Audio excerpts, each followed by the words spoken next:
Well, maybe it's actually not in either one of those two ideas. Maybe it's actually like kind of a messy mix of both of them. It's a messy mix. The truth that sort of emerges out of that dialectic, that fight between those two ideas is something. So the students don't go away with an answer, but they go away with something true, though. Something to really think about and to recognize, that things aren't always black and white. Welcome to Classical Etc. You're in the studio with Memoria Press. We were like dancing around You talked about Russian arms deals. Did I? Did I do that? Okay. Hello and welcome to another episode of Classical Etc. I'm Jessica Aboud and I am here with Martin Cothran, who's taking some furious notes over there. Oh, he's just making his grocery list. His grocery list. Or Joyce's to-do list. She writes Always working. Tanya Charlton is here with us and Mitchell Hawley is back again, headmaster of Memoria Academy and a busy man. So thank you for your time. We're glad to have you back. It's great to be here. Well, we usually start with what we're reading. Mitchell, how about you? You always seem to be reading a stack of books. And taking Tanya's so advice, much to do. Right? Yes. So I don't know if you finished, Tanya, the John le Carré I've novels. read 4. Well, the last one I read was Tinker Tailor Soldier Spy. Okay, so I think that's 4. But I've got the rest. Have you finished them? No, I'm still on the third one. It's really good. It's really good. And then so that one's really, really good. Highly recommend. Everyone should go read them. They're very good. And if you like a spy novel. If you like a spy novel, like apparently Paul doesn't, but Paul's coming together as a person. So you're working on him. Yeah, that's mentoring right. him. Yes. Well, yes, of course. And then I also mentioned, and I'm still sort of in love with it, but that cookbook. Yes. Escoffier. The Escoffier book, which I had mentioned last time on the pod, but it's actually a really fun read. So it's a cookbook. It's an old French cookbook that they used to teach students. And I heard you say that on the last podcast. I don't like to cook. I just honestly could do without a kitchen in my house. But I did want to ask you, have you ever read MFK Fisher? She, I think she wrote The Gastronomical Me, but her books are really good, but they are full of, and I like them because she's interesting, but they are full of food references, and I think you'd like her. What's the book called? The Gastronomical Me is one of them. I've read several by her, but it's been years ago. But I've heard of her name many times. But she's a good writer. I'll add it to the list. Add it to your list It might be a while. When you finish George Smiley. Yeah, I need to finish George Smiley, and then Escoffier is going to be a big read. It's thick. It's like 600. No, it's probably like 1,000 pages. Mm-hmm. Yeah. Golly, but it's recipes too, right? You don't have to read those. Yes, it's sort of like it focuses a lot on technique, like how you perform certain gastronomical feats. Yeah. Aspirational read. Yeah. So I'm learning a lot about sauces right now, which is the foundation of French cooking. Mm-hmm. And all the different I types heard of sauces that the reason they had so many sauces is because the meat was so bad. They covered it. In a French cookbook I have, that's what it said. That was the original impetus for that. Well, could be. Just to cover it is up. hard to cook meat. It is tough to cook meat. Well, and before the age of refrigeration. Right? Yeah. Mm-hmm. Yep. It's good. I would highly recommend it. I'm not going to read the cookbook. Not bad meat, but the cookbook. Why is it? Because you associate the French with good cooking. They are, yes. It's the best cooking in the world. And I was out in California visiting my stepmother last week, and I went by, and there was a French restaurant there. The only one I remember seeing when I was a kid. It's gone now. But what if the French are such great cooks? We have Mexican restaurants everywhere. We have all kinds of ethnic food. You rarely see a French restaurant. It's very expensive and it's very time consuming to learn the French method of It is. I wondered about that. French restaurants are expensive. They are expensive and it does take a long time to learn and acquire that. Right. So there's one on. Yeah, there's one up here on Hirschborn. Yeah, there's one up here on Hirschborn. Yeah, we've been there and it's good. It's pretty good. Mm-hmm. Yeah. No, but yeah, you're right. It is. I mean, simplicity sometimes is really great. Like there's a lot of great famous sort of South American chefs right now. Mm-hmm. I only know this because I watched a Netflix special on it once. Oh, okay. Recently. Yeah, well, you're an expert then. You're not succeeding in your goal, Jessica, to speed up the podcast to get to the subject I more literally quickly. thought that as Martin was getting, I was like, I have a lot to say about this actually. I'm going to turn the mute button on Mitchell. Tanya, over to you. What are you reading? Can I have one of those buttons too? No, you may not. I'm reading Barnaby Rudge because I was reading Smiley, and then I thought, really just, I read something like a spy novel or several, and then I just feel like I need to read something better. And so I always go to Dickens. And there are very few Dickens I haven't read yet, and that is one of them. And I'm about 450 pages in, and there are 700 pages, and it is not my favorite Dickens. I think it has really, I don't know if I weren't a Dickens lover if I would have even finished it, but his characterization is so good. But the plot on this one is just dragging along. It just doesn't feel like a typical great Dickens novel. But I'm definitely going to finish it. But so I'm really honor demands that you finish Dickens. It does. Yeah. It does. And then, I would hate to say I quit in the middle because maybe it'll be like a spectacular end. And then you can get back to George Smiley. There's so many things I need to read. Yeah. Martin. Well, you said, what are we reading? You didn't say books, because I read a book in California, and for the life of me, I can't remember what it was. But something else, I make it a practice to read book reviews on a regular basis. And I want to write an article about this, about the virtues of reading books, because you can't read all those books, but you can read a lot of book reviews. But that makes me want to read the book. Sure, and then I buy the book, and then I've got my bookcases overflowing with books I've bought because of book reviews. Yeah. So I get the Wall Street Journal, which I think is one of the last great newspapers. It's hard to find a newspaper anymore. Yeah. At airports, bookstores, they don't even have now, them. it's That's hard to find them. I did this weekend, though. And I will read in the Sunday section of the Wall Street Journal, and all the newspapers. I think the New York Times still does this. Yeah. Maybe the Washington Post. I don't get that anymore. So, but I find the Wall Street Journal a little more culturally close to where I think. And they have the review section on the weekend. And I read that. My wife will tell you, I read that religiously. I read the whole book review section. And every time there's just great things that any one of which would have made it worth the read. There's quotations, and it's not just, it's like, and I said this when we were editing Tracy Lee Simmons' book that on being civilized that we publish at memoriacollege.org. That reading Tracy about a great book is itself a great thing. It is. But there's an art to book reviews, and they're great short essays. And I think that this needs to be a part of everyone's reading diet, is reading book reviews, because again, you may not have read the book, you may have gone out and got it and read it like you're talking about, but just having read the review is in itself a valuable thing. That's the commentary on great things are themselves great things.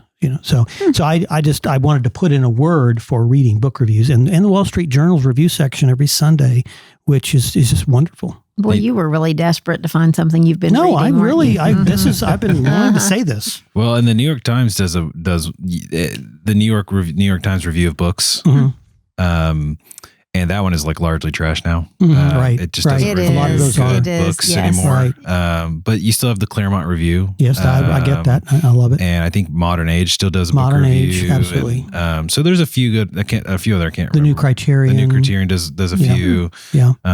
So there's still a few good ones out there. Yes. The Claremont Review I think is pretty good as well. It is. It's mostly more on the political side. Yeah. But Modern Age actually probably be my favorite in terms of their more cultural emphasis. Yeah.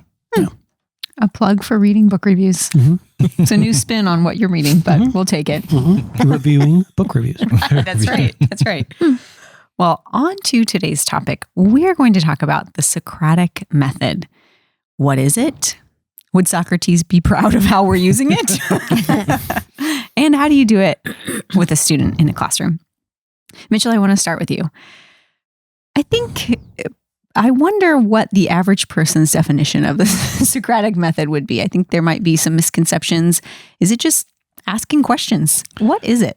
Yeah, that's a fair question to start off with, because I think like anything in the classical world, certain names like Socrates or Plato or Aristotle or like classical sort of gets commodified into something that is like sellable. And I think sometimes, like for example, there's been several books that have been written about like the Socratic Method. And there's a lot of hay to be made, I think, by like attaching whatever your pedagogical method is to Socrates. Like if you can somehow say, we did some Socratic discussion today. That's a clear way of saying like, I did something really good in classical today, so don't ask me about it. You know? So I think it is fair to, though, I go back and sort of ask, what do we mean by Socratic? I think and whenever if we say we engage in Socratic teaching, what do we mean by that? And I think that in common parlance, to be the French We got a linguist, we got a linguist on our hands here. the cookbits is rubbing off. I'm so impressed. It's I think most people refer to just sort of like question asking as sort of Socratic, and it's probably question asking is really good. I mean, having a discussion where you're sort of probing with questions. That's a really great pedagogical method. And I guess what I would want to say is, if that's all we mean by Socratic, then maybe we're not defining it like Socrates would define it or how Plato would define it. But that doesn't necessarily mean that there aren't other great pedagogical methods that should be used in a class. Like sometimes you shouldn't ask questions. You should just share what students need to hear. You know, sometimes the lecture is what you need. And there's an age for Socratic discussion too. I mean, we're not going to ask open-ended questions or leading questions to a young student. Right. Because they're just not ready, and they're not able to. They need concrete fact. Well, fact-based. Yeah, absolutely. But when I read the little bit of Socrates' conversations with students, they always seem like tricks.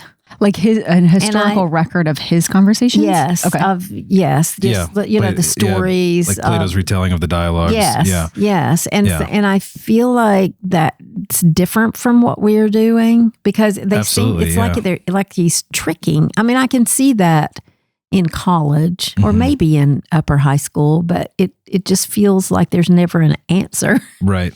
Well, and the Socratic, I think one helpful distinction here is, I think we should probably make a distinction between like question asking and the Socratic method defined by like Plato's dialogues, because to what you're saying here, it seems like Socrates is trying to do something a little bit more than simply ask questions. He does ask a little questions, but actually he's trying to lead the students to this sort of moment of impasse, this moment where they realize they don't know the answer. Well, that's where I always get to, is that moment of impasse. And I'm like, have they learned anything really? Or is it just, that is the learning? That is the learning. I don't know the answer. Like, so how many times do you have to do that? Strictly speaking, like the Socratic method is to get to that moment of impasse and then to just sort of like, it's almost like pre-learning. You have to realize that you actually don't know what it means to be a pious person. That's like in the Euthyphro, right? You actually don't know what piety means. You thought you had this quick answer. And so in order to get you there, Socrates sort of had to ask you these questions, lead you along this path so that you would get to a point of, so it's like, it's more than just leading questions. It's questions with the purpose of showing you how much you don't know. To confront you with yourself. To confront you with ignorance, really. Like, but then do you go on to say piety? Do you go on then to actually teach what piety is and show examples of it, or you just end with, okay, you think you know what piety is, but you don't. Well, a lot of these questions now go home and go to bed. Well, honestly, that's how a lot of the dialogues end. I know. That's why they bother me. They end that way. Think, what are we accomplishing? Well, so they are both. I mean, besides telling students you know nothing. Right. Well, and that's why not really a great way to end a school day. That's right. Most people, when they think of the Socratic method, they actually don't think of what we're talking about right now. About the actual dialogues. They don't think of a very if we were to define it, a very intentional series of questions that are not really open-ended, that are designed to move the student into a position where he feels an impasse. There's a Greek word for this, aporia. This moment of like, I don't really know how to solve the problem. And so in one sense, it is really pre-education. And before you solve the problem or start addressing the problem, Socrates is trying to get you to a point where you realize that you don't know something that you thought that you knew. But that's not how we're using it now. When we say Socratic questioning, we are literally trying to lead the student toward a more liberated thought process. Not that they're ignorant, but just to be able to consider more higher level, elevated concepts and develop opinion and recognize that some things are gray. Yeah. Not everything is black and white. I don't know. I feel like it's totally then when I read one of the dialogues, then I think this is not really what we're doing. Right. Yeah. I mean, and it goes back to the role that the teacher's playing. If you go to like an upper level literature course, ideally there would be a lot of questions. And ideally, the teacher would ask questions, and the teacher may not actually be like leading the conversation in any one way. It may be the case that the students even themselves are sort of speaking up and like, hey, I think maybe the author's sort of saying this and wagering a thought. Sure. And another student, well, are you sure it's that? And so there might be sort of like a give and take, and that can be a very fruitful exercise in a class. Mm-hmm. But in that case, the teacher's doesn't have a predetermined telos to the conversation, like goals and purpose. Whereas Socrates did. He was asking specific questions to reveal in the life of the person that ignorance. They're ignorant. What do you think? Is this crazy? This sounds crazy to me. Okay. I think the term Socratic method is very misleading.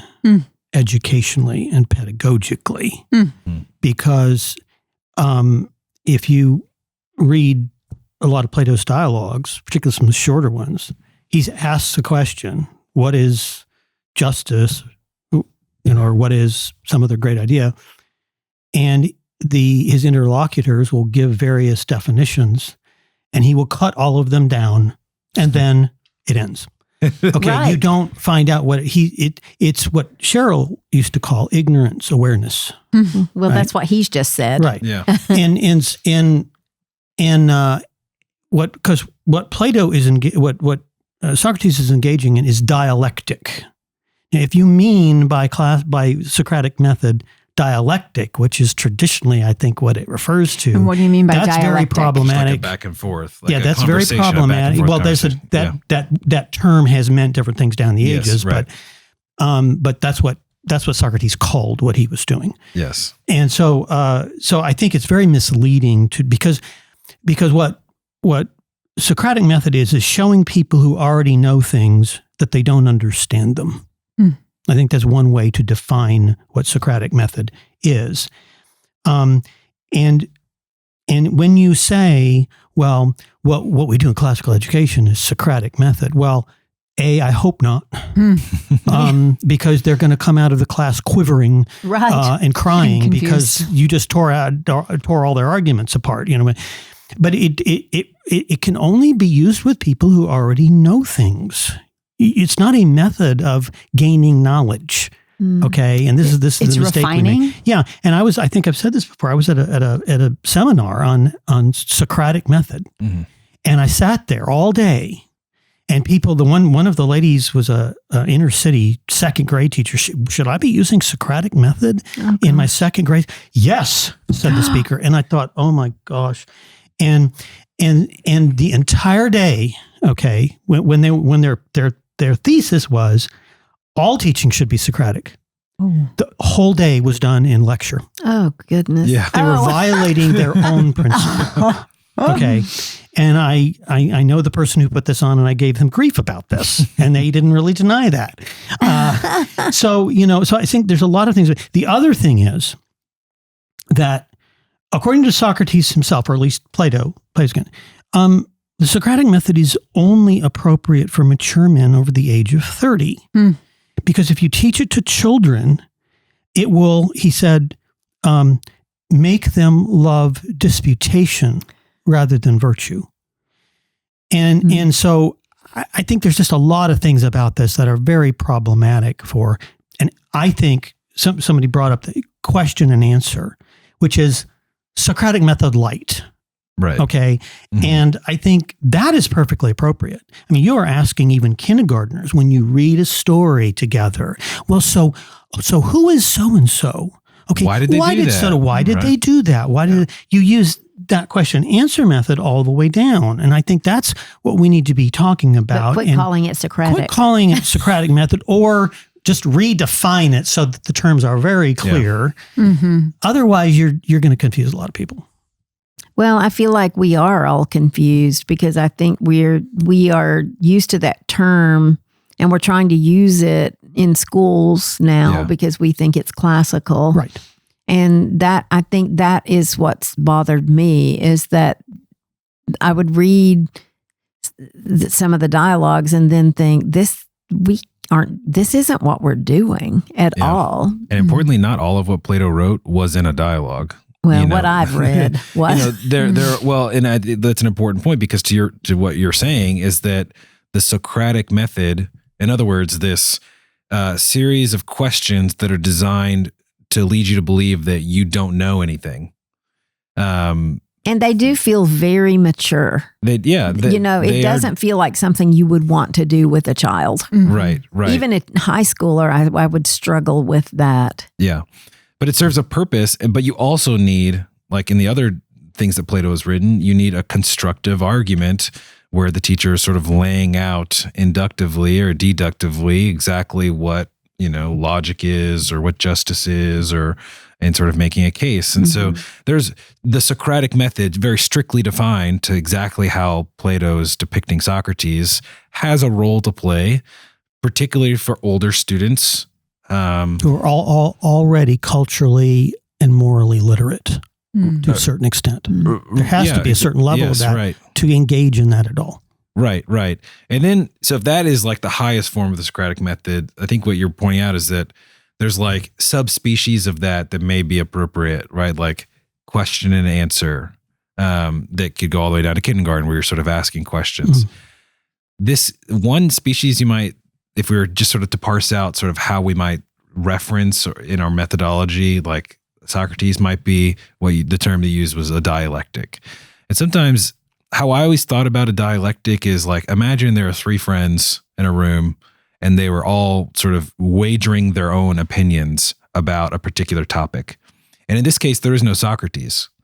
It is just three people who have some knowledge, and they are together trying to arrive at an answer to a problem as peers. And so it's sort of and so the answer is not really one of them, or it's not this one or this one. It's actually in the mixing of both of their ideas, and the pushing and the shoving and the fighting and the jesting and the wrestling and the dancing of that conversation, out of which an answer emerges. That to me is sort of a dialectic, and that can actually I think that can happen in a lot of. I think that is what we're doing. Well, I think when we read Robin Hood in the 5th or 6th grade, and we talk about, was he a thief or was he a righteous man because he was helping the poor? When we start talking about that with those students, we are not leaving them. We are leaving them with a little bit of open-ended, because it is a matter of opinion. But we are having that discussion in the classroom that hopefully is opening their minds. But there is an issue here, and this was with Robin Hood or with dialectic, with Socratic discussion of that kind, a conversational discussion. And it was an issue in the Great Books movement of the 50s and 60s. There were factions on this. And on one side were those who thought that you just threw an issue out and just let them gnaw on it by themselves, and the conversation would just go wherever you wanted to go. and the other is a guided discussion, Right. which was what Mortimer Adler wanted, which was you are leading the discussion. Sure. You're not letting them go wherever they want to That's go, right. because that discussion can go off anywhere, right?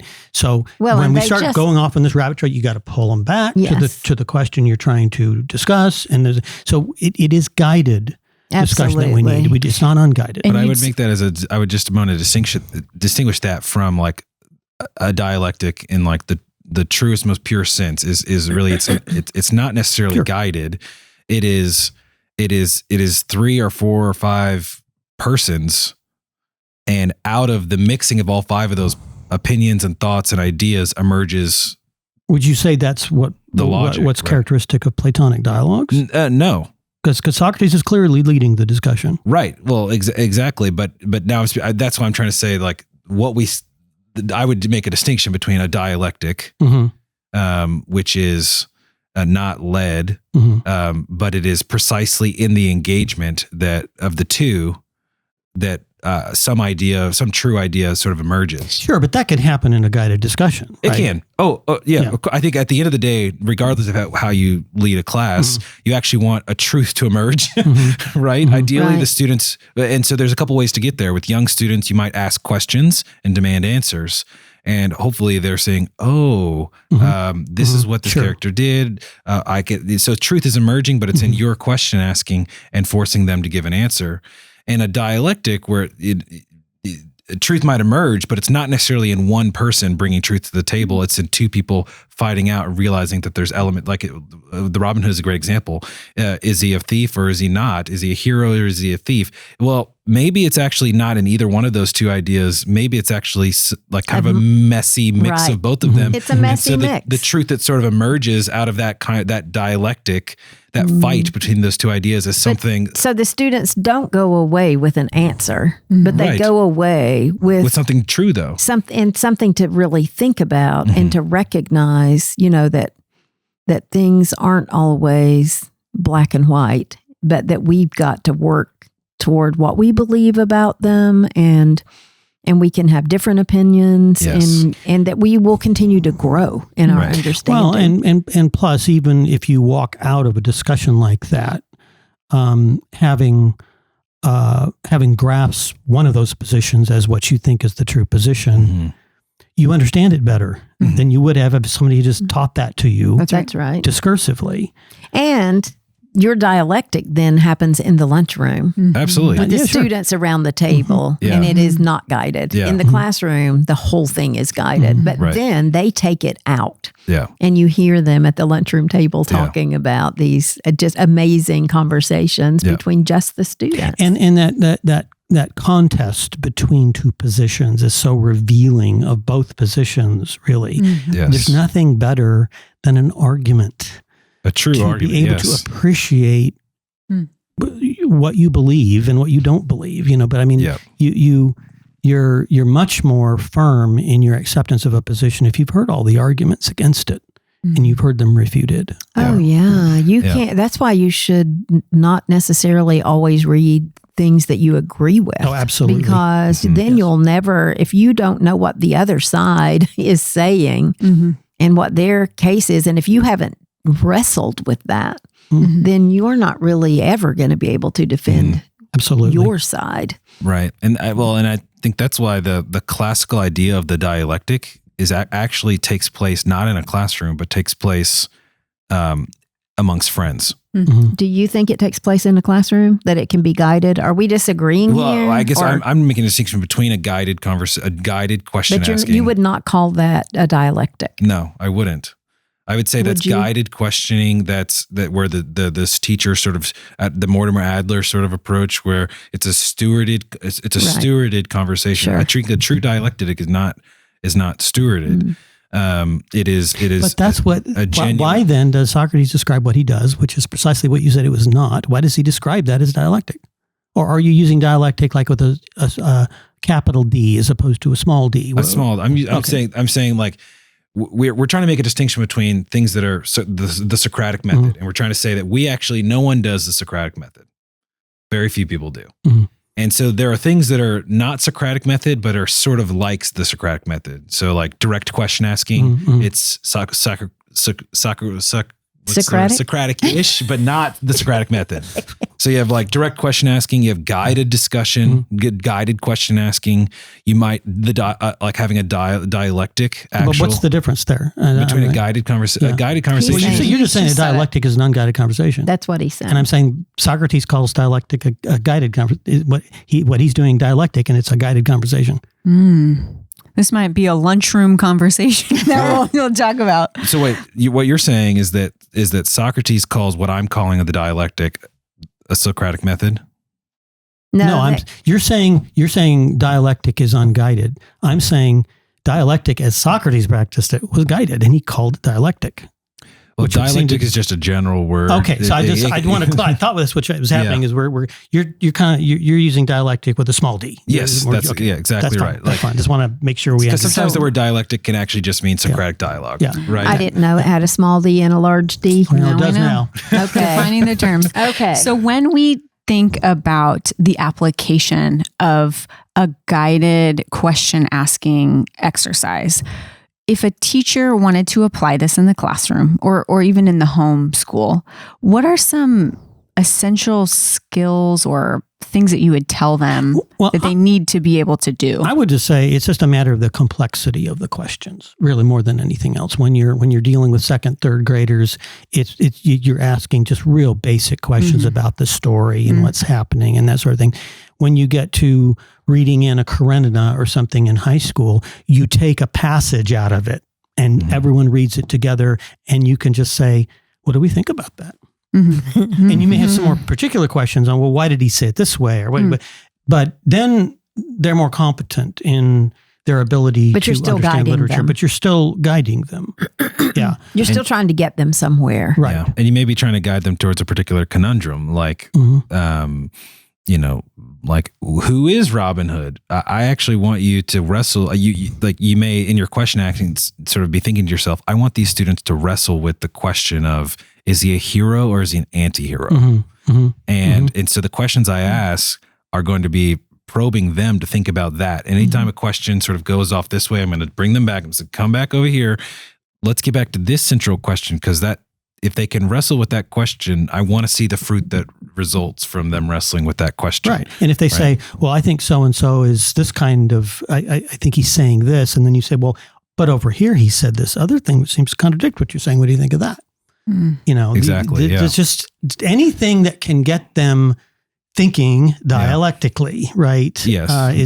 Is useful for their understanding. Yes. Right. And for really freeing their minds. Right. And then also asking leading questions. So they may not, you may be listening to your students discussing something, and they're clearly not getting something that's important in the particular passage you're talking about.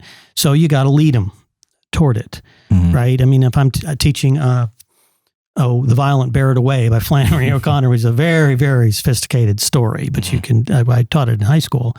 And, there's two characters which it woke your class up too, didn't it? Huh? It woke your class up. Oh, sure it did. And you have two characters who are representing two views, and the whole story is this cross in many ways. It's the one with, at the center of the cross is a murder that is also a baptism. And it's Flannery O'Connor, So drowning? Drowning. And it's this disturbing event, but it's where two paths in the whole story are meeting, and they won't see that unless you shepherd them to that, right? So it's just, and that's hard to do. Of the teacher that they kind of know. They know the difficult questions in life. Yeah. Right. Right. So maybe the teacher who would be best at that sort of question leading is someone who has maybe read enough or had enough life experience to sort of realize where the true human and therefore complex questions lie in a text. But if you know those things and you know the secrets of the story, it is the most fulfilling thing in teaching to see the look on their faces or the gasps you hear when they get it and they see what just happened that they had not seen before. Yeah. That is the most rewarding it thing. is. Yes. But we're not going to call that Socratic discussion. Well, I mean, it's Socratic with a small s. Okay. Guided question asking. It bears some resemblance to what Socrates was doing. It's the same kind of thing. Right. It bears some resemblance. Without There's a family the resemblance. Awareness. Well, I mean, it is ignorance awareness, but it is also leading them toward something it's like other a mix, than you're just dumb. It's a mix of what Socrates was doing and what Plato does in his other dialogues, which are, I actually want to teach you about the laws and what a just city looks like. In the Republic. So I want to leave them, thinking good things and not that they just don't know have anything. failed or don't know anything. Right. Well, ignorance awareness is an intermediary thing. Okay, But it's the you thing said you do to it's clear away something- the false things, so the true thing is easier to see. But it's really for adults. It's more for older kids. How would you or use adults. Or it could be for in the anyone classroom. who thinks that they know. I mean, and who actually don't really they need to come to the realization that they don't know, Right. Which so sometimes you can do It's that a with preparation for knowledge. right, but sometimes that can be a very short conversation, right? And sometimes that can be a young student. Right. I mean, You can we're ask them talking it's- 11, 12-year-olds Yes. reading Robin Hood. And maybe they do think at the very beginning, he is a thief. right, And then, but you're presenting another side.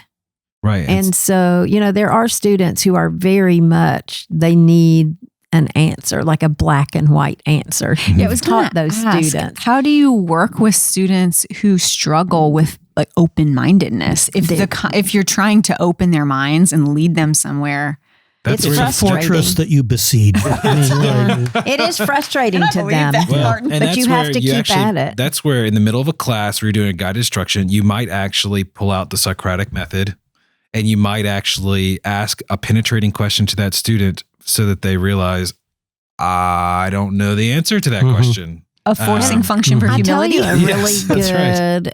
a really good, I wish I had had this when I was teaching, but that, what is the name of that book? It's not the index, is it? To the No, great it's books. is it Great Ideas about Great ideas from the great books.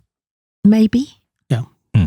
It's white. yeah, that would be We'll figure it out. That would be a We'll great figure it out. resource. I think at the end of the day, any mom deep down really knows how to do this true Socratic method, right? Any mom who's like used to arguing with their kids, or the kids are, or have really argumentative kids, which is most kids.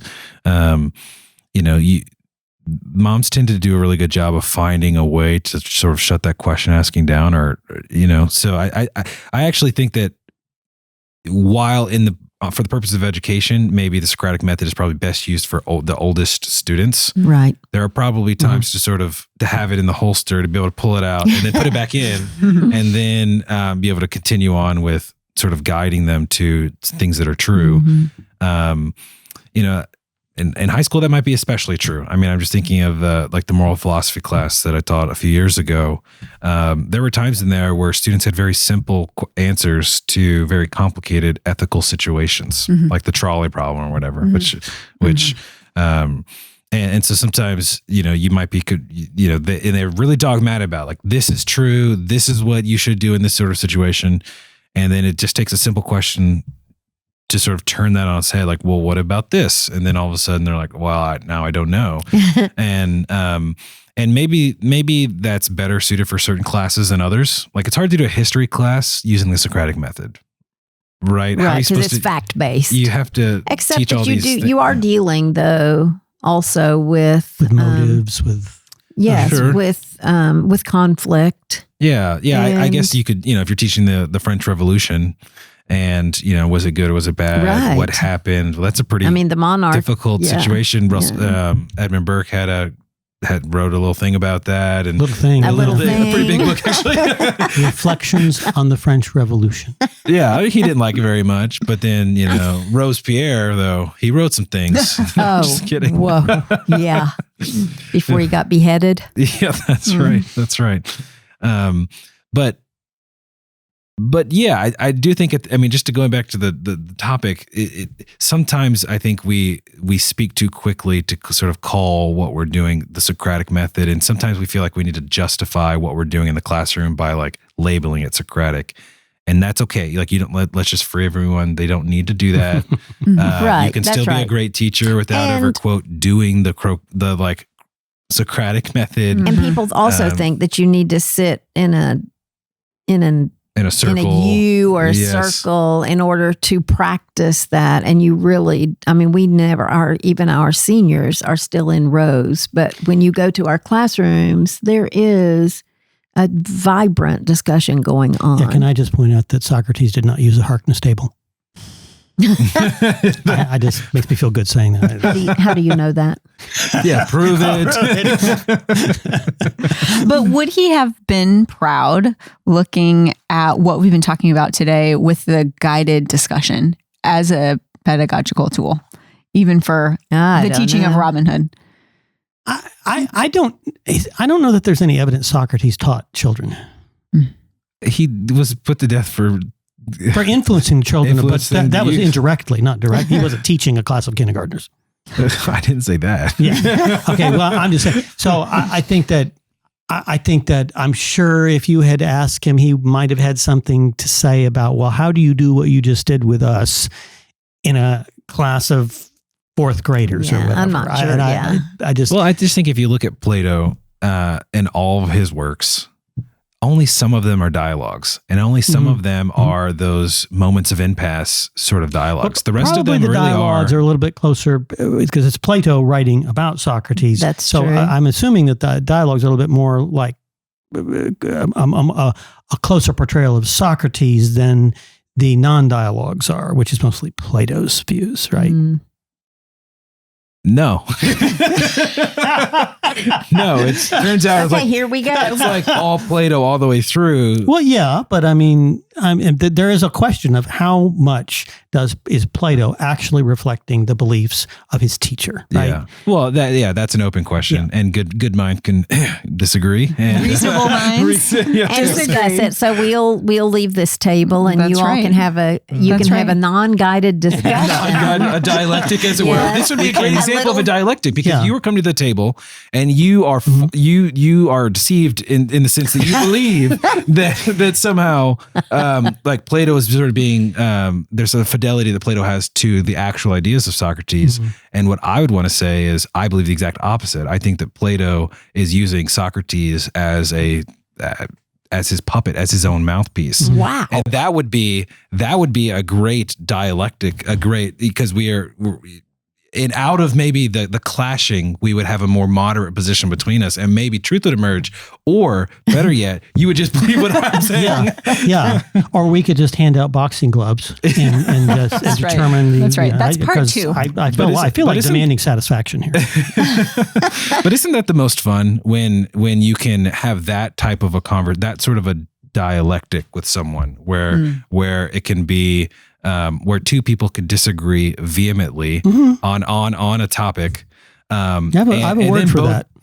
Fun. Yeah. Oh no! We're all love it. And perhaps that's one of the highest, maybe one of the closer forms of the Socratic method is where a few friends are getting together and there's a fisticuffs about who is right, and maybe at the end of that they realize that they all weren't quite right, and that's actually that's a really sweet moment amongst a group of friends, and it's something that the friends wouldn't have had if not for the other members there.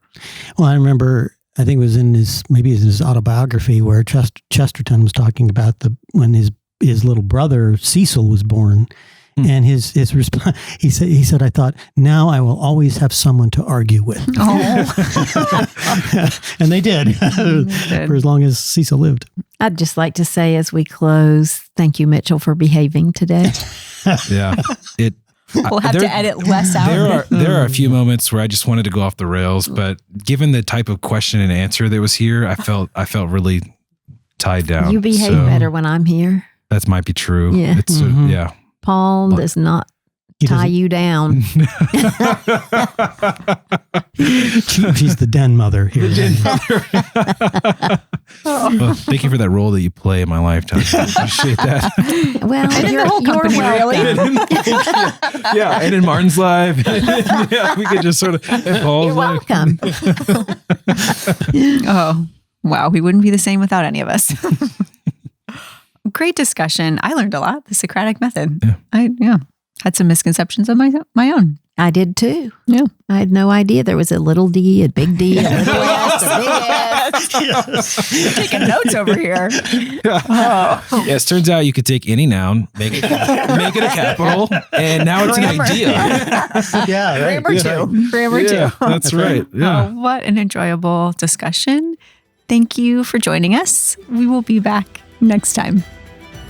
Capital T table.